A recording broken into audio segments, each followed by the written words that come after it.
We are at our final keynote address for the conference, and I'm very excited about this one. I have actually known Liana for many years now. We actually met when we were both working at Hartford Stage, a regional theater company in Hartford, Connecticut, many years ago. And I happened to cross her bio on LinkedIn and thought that she would be a fantastic person to close out this conference for us. So the title of this keynote address is Showing Up Wholeheartedly While Standing in the Tragic Gap. And we're really going to talk about kind of our balance of life and work, which I think kind of has been thrown off completely this year for many of us. And it's really hard to try to stay in one space when everything's converging. So we're really going to talk about showing up to the best of our ability, and what that looks like for different people, in your work life, in your personal life. And so just a little bit about Liana. Liana Thompson Knight, she's has an MFA, and she's a facilitator in preparation with the Center for Courage and Renewal. Her most recent program was Dwelling in the Darkness, The Gifts of Winter, an online retreat spread over 6 weeks. She has also facilitated programs and conversations for New England yearly meetings, annual sessions, and for individual Quaker meetings. Prior to delving into Courage and Renewal work, Liana spent several years working for the multi-faith chaplaincy at Bates College, where she collaborated with students to develop programs to foster interfaith dialogue and raise awareness of social justice issues. Liana is also a trained dramaturg and has worked on professional theater productions around New England and taught theater literature to college students. So without further ado, I am going to hand it over to you, Liana, for our final keynote address. Thank you very much for joining us today. Thank you so much for having me here.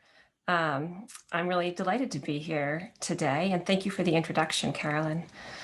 So today I'm going to be talking with you all about something that's probably a little different than what you've been thinking about for most of this conference. The title of the talk today, as Carolyn said, is Showing Up Wholeheartedly While Standing in the Tragic Gap. And we're going to actually be starting with the second half of that, the tragic gap, and exploring where tragic gaps occur in our lives. And then we'll turn to exploring what it is to show up wholeheartedly. And we'll talk about some ways in which we can help ourselves and others to do so. So I need to share my screen with you because otherwise you're not going to see my slides. There we go. Can you see? Thumbs up? All right. Now, as we get started here today, Brian has put the link for joining on CrowdPur into the comments, and feel free to join us on CrowdPur. I have just a couple of questions for which I'll invite your participation or input during this session, and you can choose to participate that way or not. The QR code is here on the screen, and if you don't get signed in before I move the slide along, you can also do it through the link and the access code, NETA 7. So as Carolyn said, I am a facilitator in preparation with the Center for Courage and Renewal. I'm actually waiting to hear that I have been approved as a fully fledged facilitator because I've completed all my training requirements, but I haven't heard back from the organization yet. The Center for Courage and Renewal is an organization that's committed to helping individuals, quote, reconnect who you are with what you do. It was founded by Parker Palmer, along with Marcy and Rick Jackson, who I show on the screen here, just shy of 25 years ago. And now, before I tell you a little bit about the work the center does, I'm assuming that there's not a lot of familiarity with this work in this group, but I did just want to take a quick survey of the group and see whether anybody has experienced this work or Parker Palmer's writings before. So Brian is sending a question out to you, and you'll see some multiple choice answers you can choose from. And I'll give you a minute to answer a question just so that I can get a sense of the audience. And just as I suspected, most of you have not heard of it before. So to give you a little bit of background, the center, founded about 25 years ago, initially focused their work on K-12 teachers. It offered 2-year programs to help teachers reconnect soul and role. And the goal was to help teachers rediscover the passion that brought them to teaching in the first place. and help them find ways to bring themselves, the wholeness of themselves, more fully into their work. Since its founding, the center has expanded its reach, adding programs for healthcare workers, clergy, young leaders and activists, people in higher education, and the general population. And while the populations that the center has worked with have changed and expanded, the work itself remains consistent between these groups. The aim is to help people like you and me tap into the core of who we are and to use this inner knowing as a way to align who we are on the inside with how we are showing up in the various roles of our lives, roles both work-related and personal. The work done by facilitators prepared by the Center for Courage and Renewal is usually experiential work done in small groups over the course of several retreat sessions. And while we don't have the luxury of delving into that experiential work today, I'm going to share with you some of the foundations on which this work rests, foundations that you can pull into your own lives and work as you see fit. However, because this is often experiential work, to bring some of the spirit of that experiential piece to today's session, I have a poem to start us with. This is a short piece by Wendell Berry. And in Courage programs, we frequently use a poetry or a short passage or a piece of music or art or even spending time out in nature as a way to listen to ourselves. It provides a way in. So this poem is called The Real Work, and it comes from Berry's essay collection, Standing by Words. The real work. It may be that when we no longer know what to do, we have come to our real work. And that when we no longer know which way to go, we have come to our real journey. The mind that is not baffled is not employed. The impeded stream is the one that sings.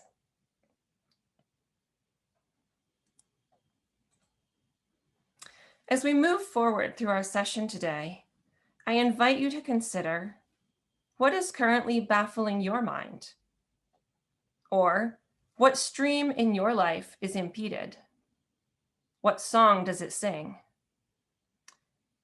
Poems like this, questions like this, are something we use in Courage work to open up avenues of exploration into our core inner self.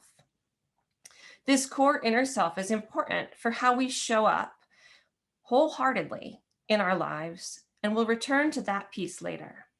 For now, however, a piece of the reason I chose this poem was because of the theme, not knowing what to do, not knowing which way to go, feeling baffled. As we each navigate our own journeys through the various realms of our life, realms personal, professional, communal, we will be confronted again and again by situations that challenge us or even baffle us. For many of these challenges, we can find a direct or indirect way through them, a solution that takes us from where we are to where we want to be. Students encounter this all the time in school as assignments ask them to stretch in ways that help them to learn, but they find the resources they need and turn in the assignment. At work, I might be tasked with a big project that is a challenge, but I give it time and attention, I find resources or contacts as needed, and complete the project. The list could go on. Other times, however, there's no clear way to get from where we are to where we want to be. Or perhaps there is no real way to get from here to there. We come to the tragic gap. The idea of the tragic gap was developed by Parker Palmer, and the images on the next several slides to illustrate what Parker describes were created by Ashton Rodenheiser of Mind's Eye Creative in Nova Scotia, Canada. We're going to look at the tragic gap in the abstract first, and then we'll put some concrete situations on it. In brief, the tragic gap is the gap between the way things are and the way we know they could be. So over here on the left-hand side of the screen, we have the way things are, harsh reality. We're in the middle of a metaphorical thunderstorm. Things may be unstable or difficult. We may feel like there's a huge cloud obscuring our hope or our sense of things being right. On the other side, we have the way things could be. The storm is gone. Perhaps things feel more clear or more hopeful. A key thing to notice about this side of the gap, however, is that this is not some sort of dreamy, idealistic idea of what could be. Instead, it is a way of being we know is actually possible. We have seen it. It is real life possibility. And of course, here in the middle, we have the chasm between the two plateaus. Getting from the harsh realities to the real life possibilities is not readily possible. This is the tragic gap. Holding the tension between harsh reality and possibility is hard. So hard that sometimes people are tempted to climb up onto one of these plateaus instead of trying to straddle the gap. However, there are dangers of landing too squarely on either side of the divide. If we climb up on the plateau of harsh reality and get swept up only in what is, we can land in a place of corrosive cynicism. This cycle entices us to think that nothing is ever going to change, so why bother trying? If we climb up on the plateau of possibility and get too swept away in what could be, however, this can lead us into irrelevant idealism. The person with too much idealism shifts the focus of the possibilities so much that they're left floating above and beyond what is, unable to connect to reality. In some situations, idealism can also merge with perfectionism, which can set the bar too high for the possibilities of this side to even feel reasonably achievable. The only solution, therefore, is to stand in the tragic gap. Standing in the tragic gap requires us to not climb up onto either plateau, but to instead place ourselves in the divide, to hold tension and uncertainty, to hold the hope of something better, while at the same time acknowledging the reality of what is. We call it the tragic gap, not just because it is sad, though it often is, but also in the classic sense of ancient tragedy. Beginning with ancient Greek theater, tragedy has been a form of drama based on human suffering. So placing ourselves in the tragic gap asks us to hold the tension of human suffering. However, unlike in the theater, holding the tragic gap may be something that spans more than our lifetime. We don't necessarily get the resolution and the accompanying catharsis that occur in the theater. This sounds difficult. Why subject ourselves to holding the tension of human suffering? Because, I think, it opens up the possibility to find another way. After all, a tragic gap opens a chasm so wide or so deep that it's not possible to just bridge that divide.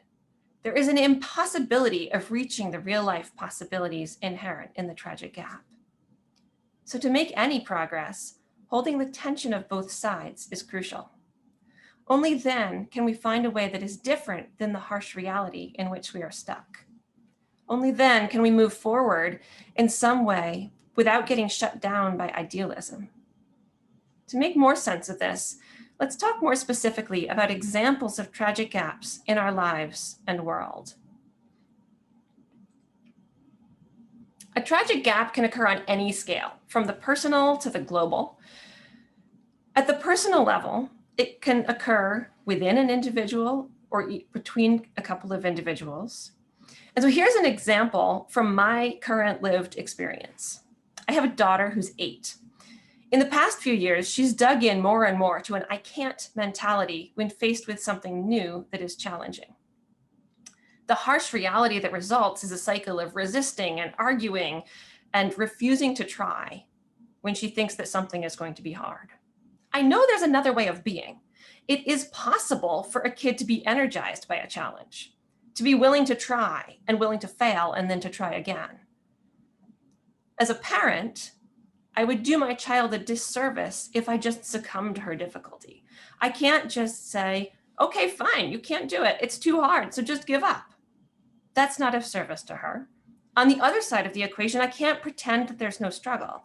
I can't just breeze over things and say, oh, come on, it's easy. I know you can do it, and have her believe me. Instead, I have to stand in between these things. I have to help navigate a path of growth for my child, not giving in to the reality of now, but also not expecting her to just step into another way of being. We have to find a third way, a way forward that helps her to grow and helps her to change her mindset over time. At the opposite extreme is a tragic gap that takes place on a global level. Climate change could be an example. There are a lot of harsh realities we could name around this one, and because it's such an expansive issue, let's look at one piece of it that helps to frame the real possibilities side of the equation and the harsh realities as well in a way that's balanced. So we'll look at sources of energy. On the harsh reality side, we have the fact that our national energy infrastructure was built around coal and oil, and that these two substances put a lot of carbon into the atmosphere. On the side of possibilities are renewable energy sources, solar, wind, geothermal. To succumb to corrosive cynicism is to say, it is too hard to change, so why bother? Or we're already past a tipping point, so what's the point of trying to fix things? Or our economy is built on oil and it's going to create too many problems to make it worth fixing it. On the other end of the spectrum, it's possible to become overly idealistic if we lean into a sense of over-optimism about how much renewable energy can change the course of climate change or how quickly it will be possible to transition to renewable. Standing in the tragic gap involves recognizing the difficulty of the transition, but refusing to give up on it and working to find ways to make it feasible, one step at a time.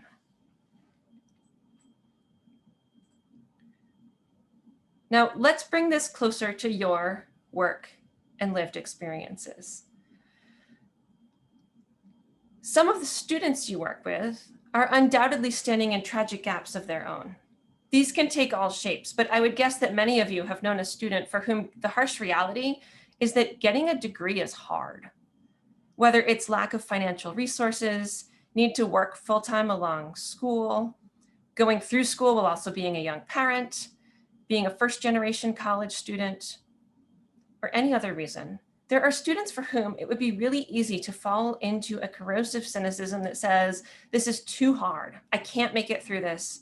I don't have the time, the money, the support. On the other side of the divide are all the examples of students who have made it through school, despite challenges. Irrelevant idealism says, but look at these people, they did it, so you can too.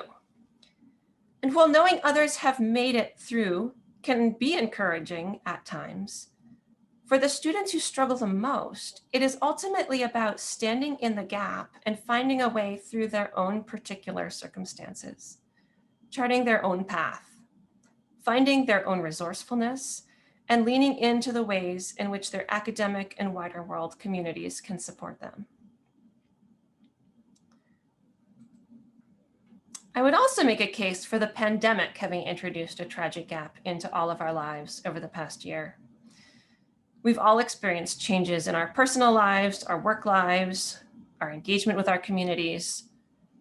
There may be some changes that are welcome to some people, but we've also been dealt a lot of harsh realities due to the pandemic.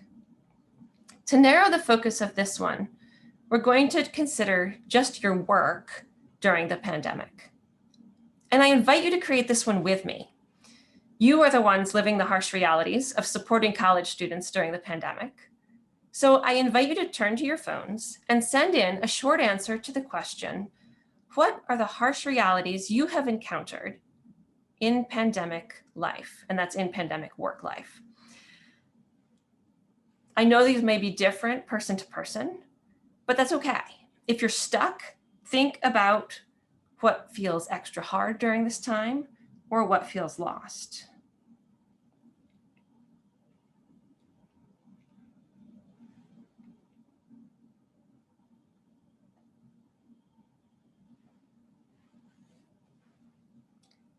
You see, not enough bandwidth to meet all the needs. The inability to disconnect from work, work-life balance. Lack of human connection.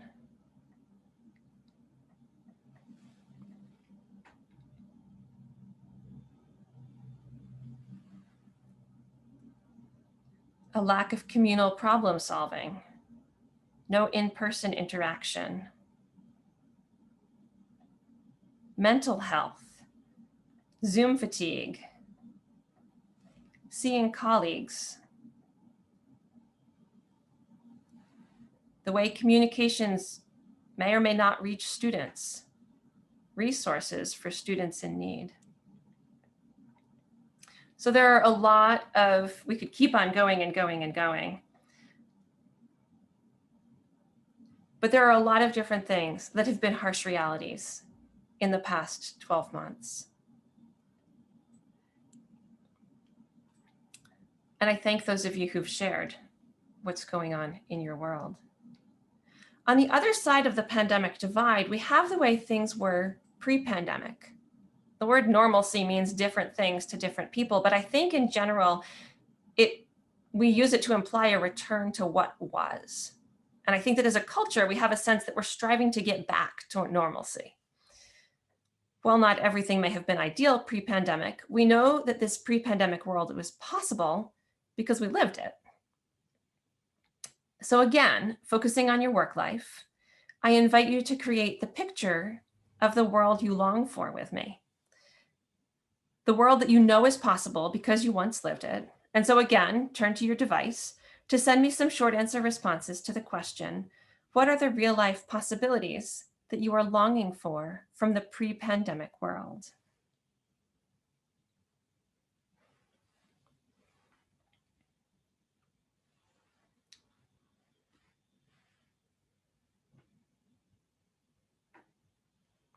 I have connection, traveling freely, in-person experiences, reconnecting with students, more in-person connections, human connection, not being glued to a laptop, going out in public without anxiety or wearing masks, increasing access for students by traveling to them,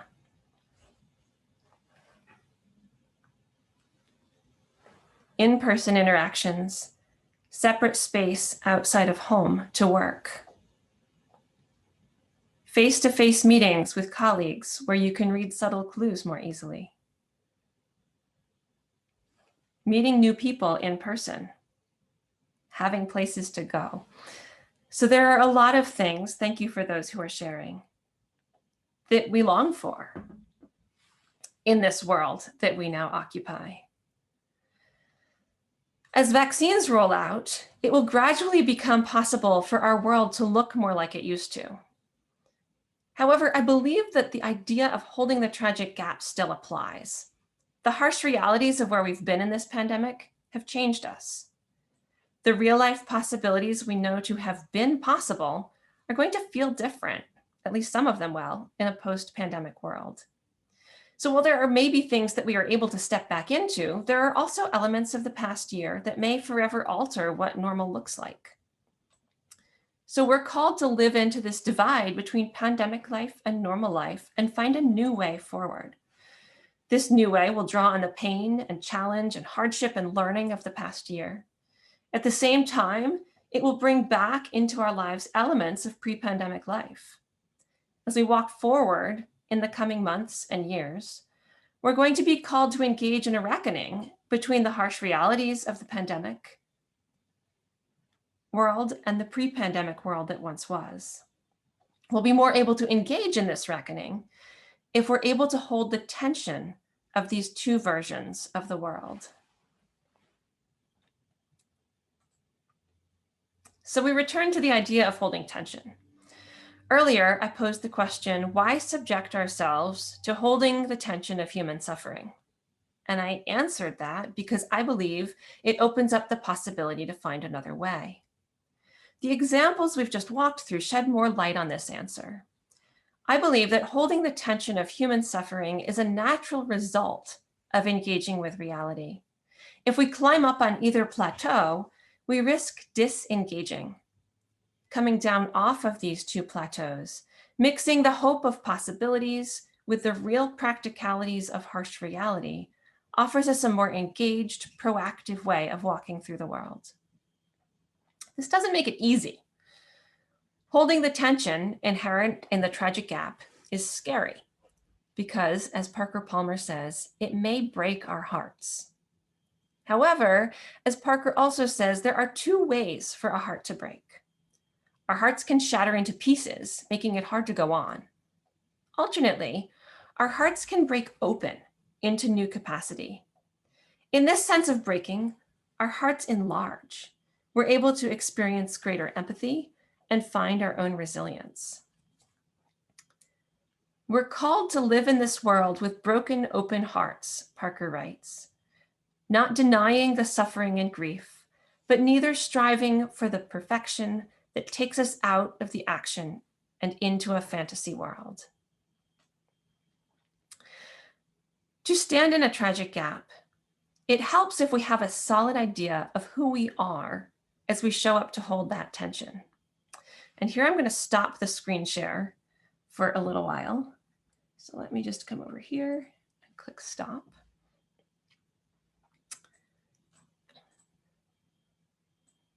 And so much of the work that the Center for Courage and Renewal does is about helping people to open up deep inquiry into themselves, to give people more of that solid idea of who they are as they're showing up in the world.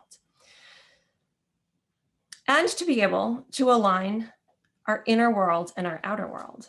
We talk about it as connecting soul or role, or reconnecting who you are with what you do. And while it's easy to see these phrases as pointing to profession, this work can really be about connecting who we are with any role we hold in our lives. We each hold multiple roles, in our workplaces certainly, but also in our families and our communities. Each of our roles is an opportunity for us to show up as our full real selves, or to show up behind a mask or behind a wall.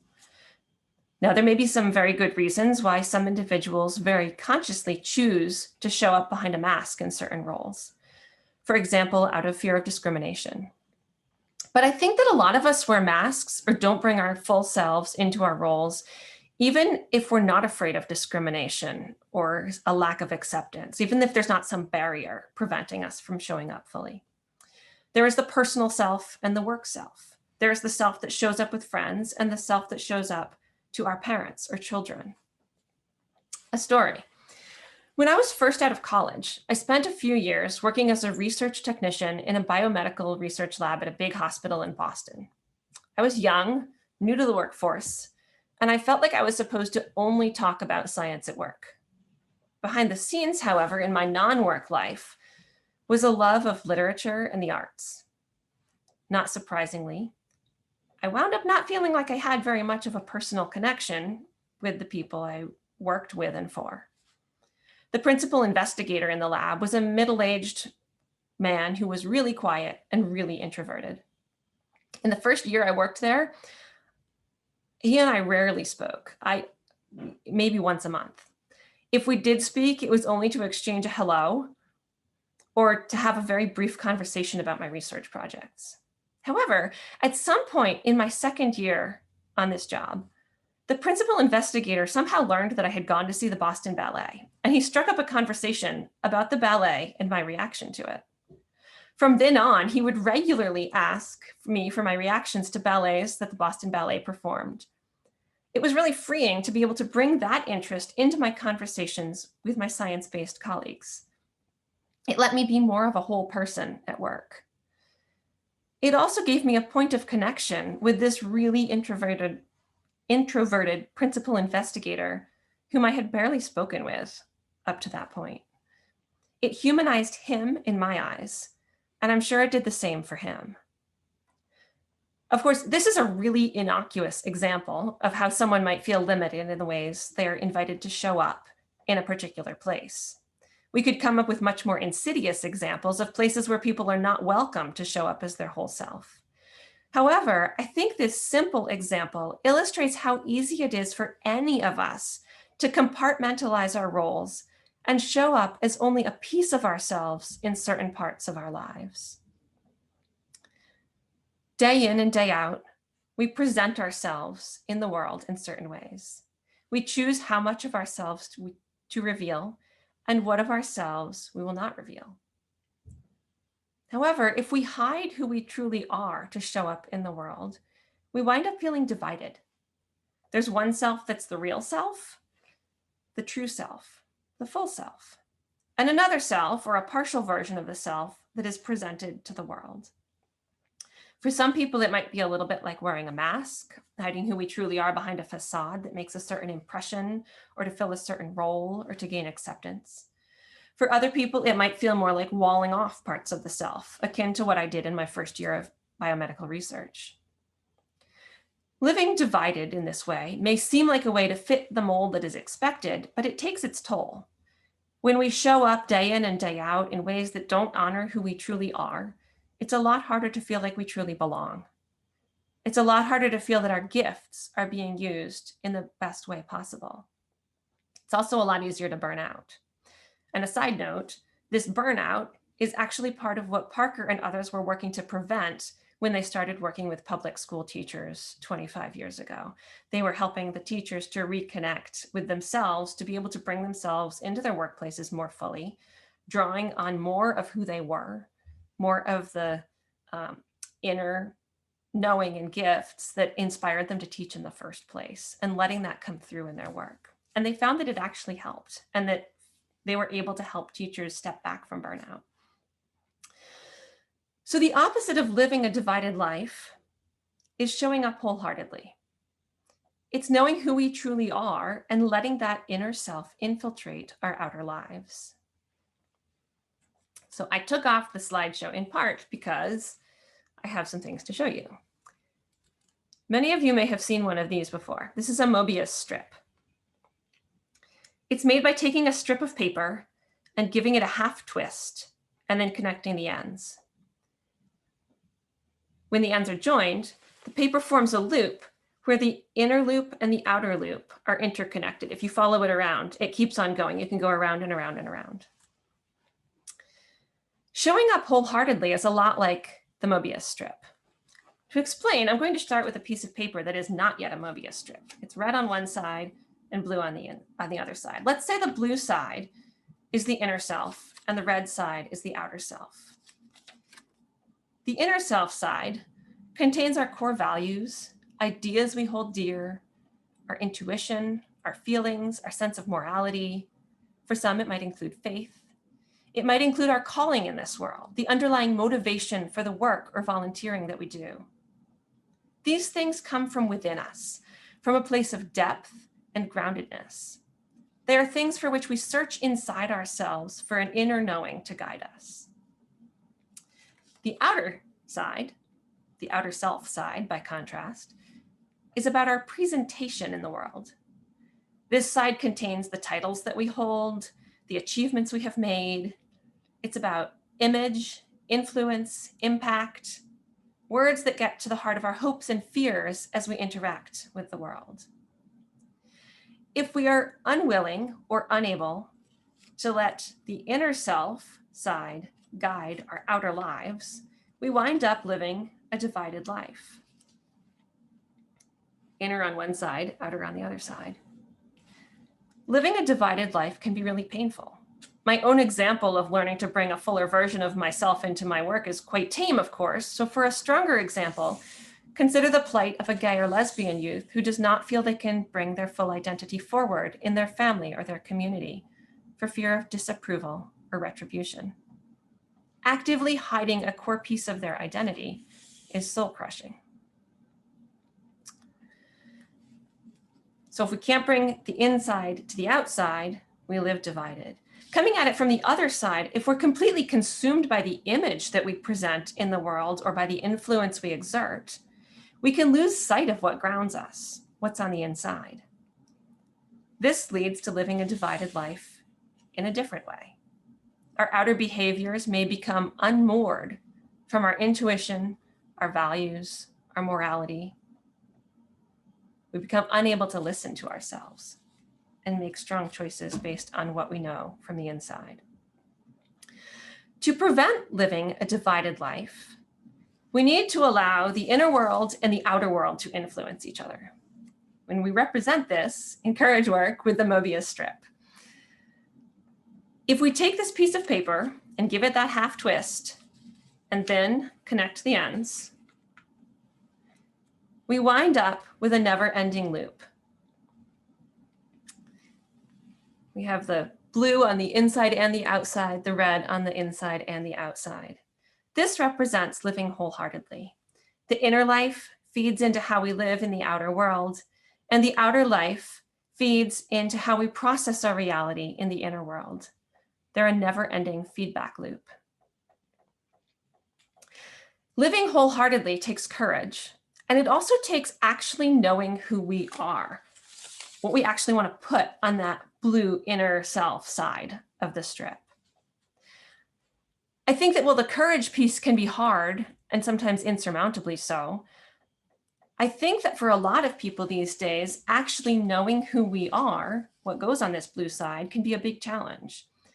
And I see this challenge as being twofold. First, over the years, each of us has been absorbing messages from a variety of sources, from parents and teachers to religion to the media, about who we should be and how we should show up. From children's stories to advertising campaigns, we live in a world full of both explicit and implicit messages about what the world expects of us. So to know who we are, we have to cut through all the noise and discern for ourselves who we are called to be in this world. This brings us to a second challenge, listening. It's hard to listen to ourselves. I think especially in today's day and age, it's hard. Many of us run from commitment to commitment while at the same time we're bombarded with texts and emails, notifications from apps, news headlines.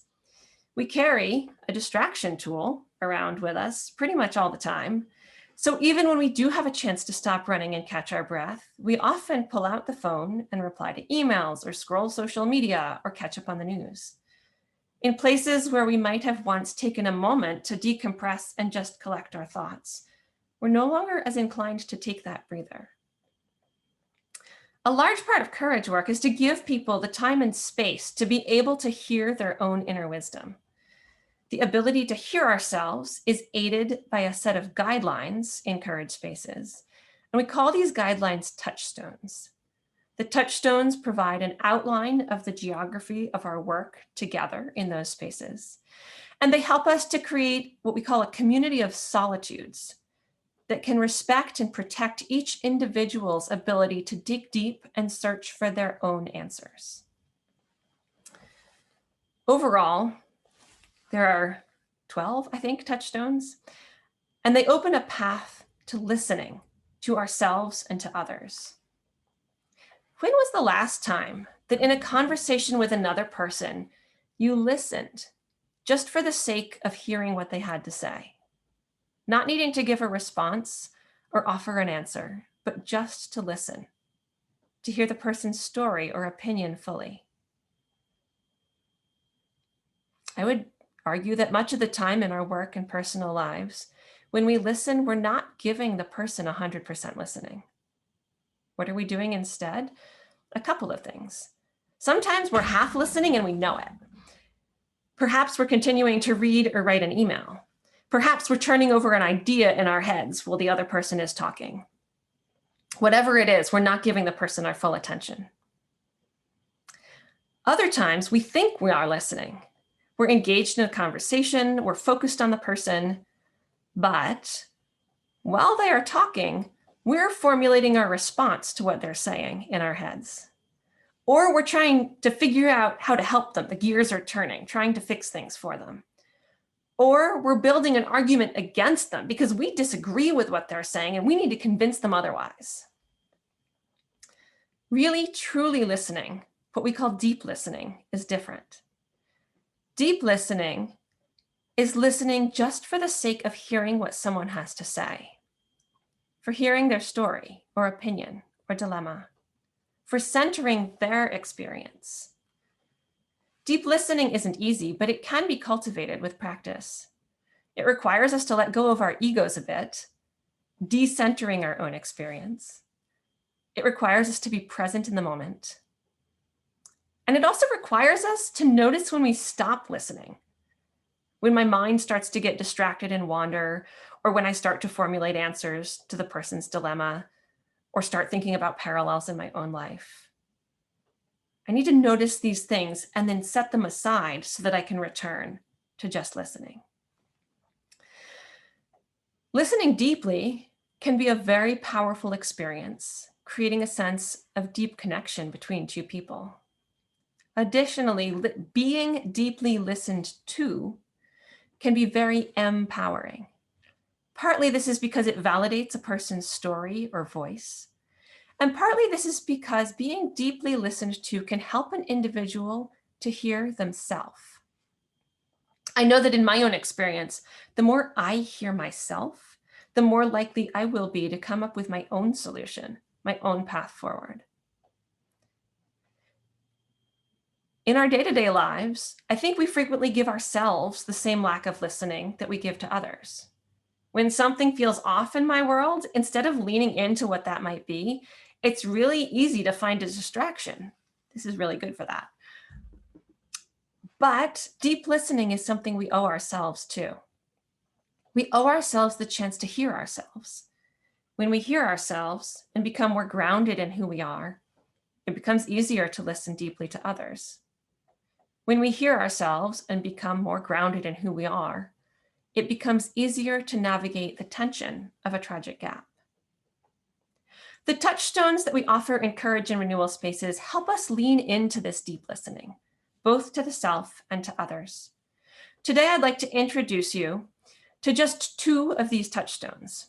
I have chosen these two because they are things we can bring into our day-to-day lives, and also because I think these two touchstones hold tremendous power to transform our relationships with ourselves and with other people. So I'm going to turn the screen share back on.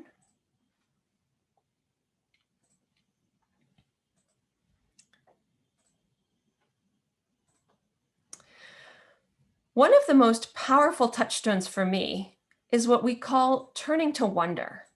The touchstone reads, when the going gets rough, turn to wonder. If you feel judgmental or defensive, ask yourself, I wonder what brought them to this belief. I wonder what they're feeling right now. I wonder what my reaction teaches me about myself. Set aside judgment to listen to others and to yourself more deeply. So in a courage retreat or program, if someone voices something and I find myself feeling defensive or starting to be judgmental, I see my job as being threefold. First, to notice my reaction. Second, to turn to wonder about the person who was speaking or whatever it was that provoked my reaction. And instead of passing judgment, to turn to wonder about what it was that brought them to this opinion or place in life. And then third, to turn to wonder about my reaction and explore what this reaction teaches me about myself.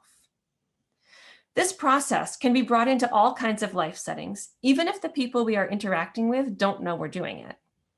It can help us to broaden our outlook on others, and it can help us to be more open-minded and have more empathy for them. However, for me, I think the most powerful piece of this touchstone is what it can teach me about myself. All kinds of things create reactions in me. Sometimes it is something someone says or does. Sometimes it is something I read or a life circumstance in which I find myself. If I am paying attention to the fact that I am reacting to something, I have the opportunity to explore what that reaction means. Here, I'd like to note that turning to wonder can also be a two-part process when we notice a reaction within ourselves to a situation or topic that doesn't require us to turn to wonder about another person. The more I notice my reactions to the things in my life, the more opportunities I have to unpack them and to dig deeper into my own beliefs, values, and expectations. I think that for any of us, when we understand ourselves more deeply, we will be better able to show up in a wholehearted way, honoring ourselves as we engage with others. Okay, turn to wonder, but what does that actually look like? So remember, this can happen in all kinds of situations and all kinds of relationships, from the personal to the professional, from close relationships to acquaintances. So for example, if I have a series of Zoom meetings at work, and at the beginning of the third one, I'm feeling really resentful of having to be on Zoom again, I can call it Zoom fatigue and push on, or I can actively notice this reaction and turn to wonder. Why am I feeling resentful? Being able to answer this question will give me insights into what is actually bothering me about being on Zoom, which will give me insight into how I might show up in my life differently in a way that honors myself and my wholeness. My path forward will look really different if my resentment comes from discomfort in my own environment somehow, not being physically comfortable in the space while I'm on Zoom, than it will if it comes from resentment stemming from being one of the few people to leave my camera on in meetings, for instance. Or it will teach me something different if I resent being included in these Zoom meetings because I always feel superfluous, versus if I feel resentment because I find Zoom a hard platform over which to communicate my ideas. Resentment can come from all sorts of sources, but if we learn to turn to wonder and ask ourselves about what it is that's provoking that, we open the possibility of being able to address our situation in some way. Or a personal life example. If I notice myself getting frustrated every evening because there are dirty dishes and unfolded laundry and my partner has sat down to relax, turning to wonder asks me to notice that I'm frustrated and question why that is. Through this questioning, maybe I can uncover something about myself that's a useful observation about how I expect myself and others to show up in the world. Maybe I was taught to work first and play second, and I feel guilty stopping to relax before all the work is done, and my partner wasn't taught that. So too much of the work falls on me. If that's the case, maybe I can explore whether the work first, play second mentality really serves me now, or whether I could adjust my framework. Or whether I could talk with my partner about how to create a framework that might work for both of us. Alternately, in a different type of scenario, maybe we have a system of who does what, and dishes and laundry are my jobs, and I'm peeved about that. If that's the case, what is that telling me?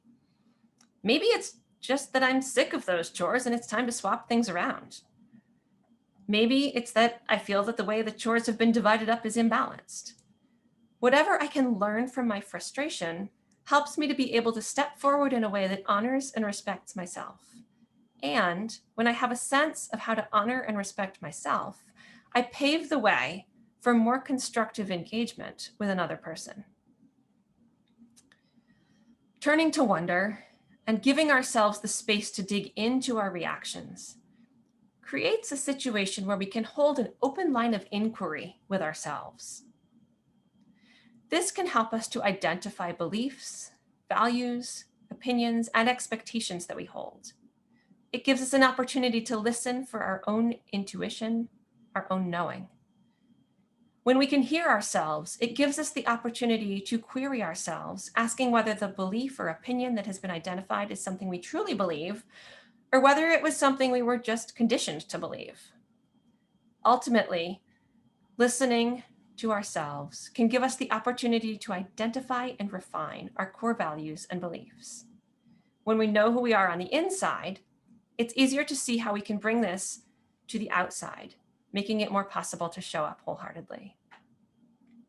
Now, the turn to wonder touchstone helps me to transform my relationship with myself and with other people, but I find it especially powerful for working on myself. The next touchstone I want to share with you helps me to transform my relationship with others.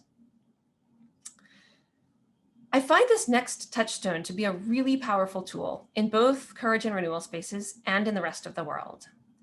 The touchstone is learn to respond to others with honest, open questions instead of counsel or corrections. With such questions, we help hear each other into deeper speech. Asking honest, open questions gives me a way to open a line of inquiry with another person. Paired with deep listening, open, honest questions can be a really powerful way to help another person seek out their own inner knowing, ultimately helping them to show up more wholeheartedly too. The practice of asking open and honest questions moves us beyond normal patterns of communication. In normal communication, questions are usually aimed at gathering information to solve problems or make a plan or create change. We arrive back at that paradigm in which we don't really listen to people. Asking honest, open questions helps to open up the space to listen deeply and fosters an environment for inquiry and discernment. Communication rooted in honest, open questions doesn't drive toward an answer or solution in the way that most normal conversations do. So it may not be appropriate for all situations. However, when there is space for engaging with honest, open questions, they can enrich our interactions in both personal and professional settings.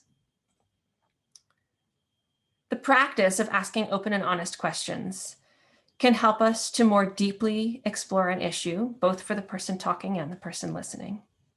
Can help us to step back from jumping to solutions or assigning blame or approaching something with a specific end goal in mind. It gives us a more open-ended way forward. It can invite a person to discover their own wisdom and resourcefulness, including insights from past life experiences and potentially working in metaphor. It can support within a person, reflection, helping them develop awareness to feelings, gut reactions, and a deeper knowing, as well as to their thoughts. It can slow down the pace and deepen human connection. And it can create a trustworthy space in which a person can access their own capacities for growth and wholeness. It's always a gift to be listened to for understanding and without judgment. It's likewise a gift to be entrusted with someone's deep thoughts. So what is an honest, open question? The simplest way to think about it is that an honest, open question is a question that you can't possibly know the answer to. Only the person answering the question knows the answer. So it's not advice in disguise. It's not, have you read this book on the topic you're wrestling with? It's not leading the person. Have you thought about doing my solution? Or have you considered my solution? It might be, what brings you joy? Or, if you could return just one aspect of pandemic life to the way it was pre-pandemic, what would it be?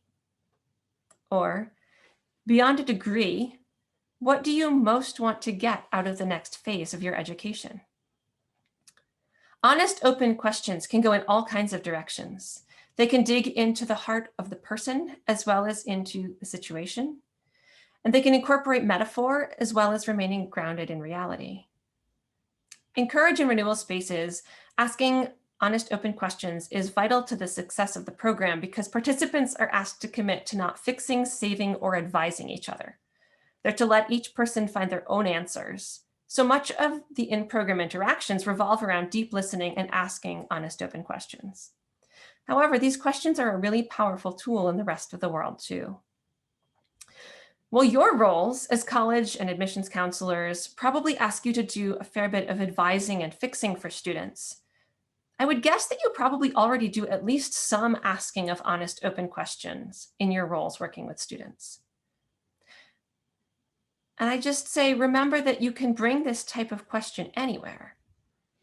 To your students, certainly, but also to your colleagues, family, and friends. Allowing people the space to develop and discover their own solutions is a gift, and one that I think we give each other too infrequently. Through deep listening, turning to wonder, and the gift of open, honest questions, we can help ourselves and others come to a deeper understanding of who we are, what our inner knowing is telling us, and ultimately what we stand for. In short, we can identify what it means for us to show up wholeheartedly. Showing up wholeheartedly will look different for each one of us, as it comes from the depths of our individual knowing, draws on our own unique values and beliefs, and is expressed through our own particular sensibilities, this Mobius strip would look really different for each one of us, what's on the inside and what's on the outside, because we're all unique individuals.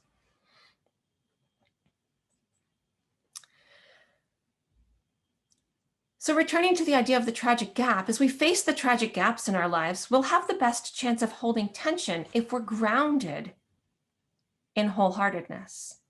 It gives us something to metaphorically stand on, though for this image, perhaps it would be more apt to think of like a rope and belay type system that would catch us if we fall while climbing in the chasm. But whatever metaphor works for you, thinking about wholeness and giving a starting place to you, I see the benefits of showing up wholeheartedly in the tragic gap as twofold. First, it gives us a starting place. If we are grounded in and attuned to the inner knowing that guides who we are, we will be more able to productively work to chart a course through the tension. We will be less likely to get knocked off course by the corrosive cynicism or the irrelevant idealism. Second, if we are able to show up wholeheartedly, we have the tools to keep examining our inner knowing. When the going gets rough, as it invariably will while holding tension in a tragic gap, we can turn to wonder to figure out how to support ourselves, and we can ask honest, open questions to better understand others. If we can continue to search our inner knowing and listen for the inner knowing of others, while we move forward through these challenging spaces, we will be more able to continue to show up wholeheartedly, more likely to stay the course.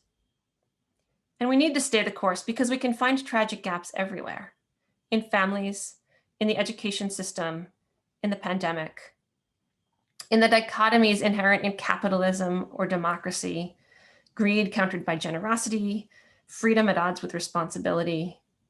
In many of these, the divide can never be bridged. Our work is to find a way to hold the tension, navigating a complicated but rewarding journey along the stream that runs through the chasm. Thinking of that stream, let's return to the questions I posed earlier in connection with the Wendell Berry poem. What is currently baffling your mind? What stream in your life is impeded? What song does it sing?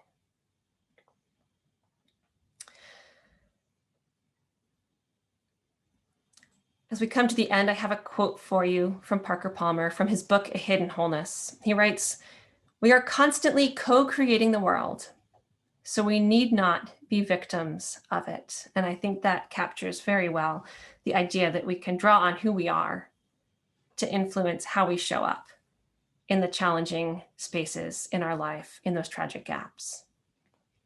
Now, I know that we don't have much time left, but I'm happy to take questions if there are any, if there is time for that. And I also have one more question for Brian to put out to you,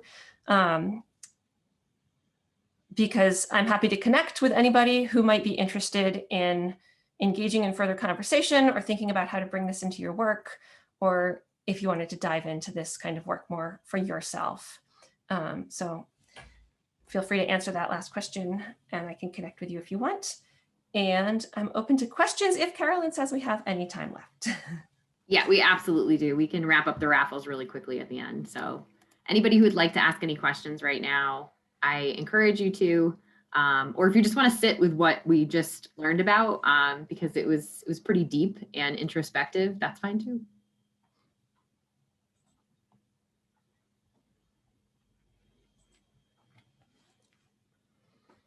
I think that says it all. Well, Liana, thank you so much. If you all are participating on CrowdPer, once the voting has ended, I believe Brian was going to push everybody to the Center for Courage and Renewal site. And I encourage you all to go there, just to see what type of programming they have if you wanted to get involved. I know you've been doing a lot of like virtual sessions right now, but you also do in-person sessions as well, correct? Yeah, there's been a lot of virtual work done during the pandemic. There are about 300 facilitators that are connected with the center, and they're all over the world. And some people are comfortable with the virtual format and some people are not. So programs are a little bit more limited right now than they might be at other times. Though people are starting to get more creative the longer the pandemic goes on. And I will be looking to run more programs in the summer and fall. but there are a lot of people out there who are doing things sooner than that. And then as we can gather in person, we will absolutely be doing in-person programs again. We're looking forward to that too. Maybe out in nature, socially distanced, things of that sort, I suppose. That would be a starting point, potentially. Yeah. All right. Well, thank you so much, Liana. I really, really appreciate it. And also, I mean, I just want to thank everybody for being on this session. Fridays are always difficult because, you know, we get to the end of the conference, and of course, everybody wants to catch up on a lot of the things that they have been putting off to the side for the past few days. And so, you know, everybody showing up today and being part of this, I really appreciate it. And I hope you got something out of it. I certainly did. And just want to say thank you again, Liana. Well, thank you so much for having me here. It's been great to be able to share this with you.